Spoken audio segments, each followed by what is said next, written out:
नमस्कार, आप देख रहे हैं एसपीएन 9 न्यूज और मैं हूं आपके साथ मनीष कुमार सैनी। उत्तर प्रदेश में 10 सीटों पर होने वाले विधानसभा उपचुनाव से पहले अंबेडकर नगर जिले की कटहरी प्रथम जिला पंचायत की सीट पर हुए उपचुनाव में बहुजन समाज पार्टी ने जीत दर्ज की है।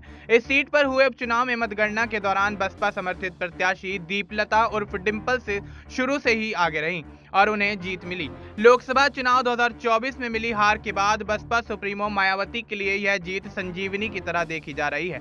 कटहरी में हुए इस उपचुनाव में ऐसा रिजल्ट सामने आया है कि बसपा खुश हो गई है तो समाजवादी पार्टी को एक बड़ा झटका लगा है। वहीं इस चुनाव में बीजेपी की हालत खराब हो गई है। बसपा इस उपचुनाव में सपा से सीट छीनने में कामयाब रही और जिले में जनाधार खो चुकी बसपा को इस उपचुनाव में संजीवनी मिल गई है। इस उपचुनाव में मिली जीत पर बसपा जिला अध्यक्ष ने खुशी जताते हुए कहा कि एक बार फिर से जनता बहन जी के साथ खड़ी हो गई और जनता अब यह जान गई है कि बसपा ही उनका भला कर सकती है। आपको यहाँ ये बता दें कि मुख्य चुनाव में सपा प्रत्याशी के रूप में जीती श्यामकली की निधन के बाद यह सीट खाली हुई थी। फिर कटहरी प्रथम जिला पंचायत की सीट पर हुए उपचुनाव में बसपा समर्थित उम्मीदवार दीपलता उर्फ डिंपल गौतम ने जीत दर्ज की। वहीं सपा समर्थित उम्मीदवार क्रांति देवी दूसरे स्थान पर रहीं और बीजेपी समर्थित उम्मीदवार सावित्री देवी अपनी जमानत तक नहीं बचा पाई। कटहरी जिला पंचायत प्रथम सदस्य रहीं श्यामकली के निधन के बाद इस सीट पर 6 अगस्त को चुनाव हुआ था, जिस पर सपा, बसपा और बीजेपी ने अपने समर्थित उम्मीदवार मैदान में उतारे थे।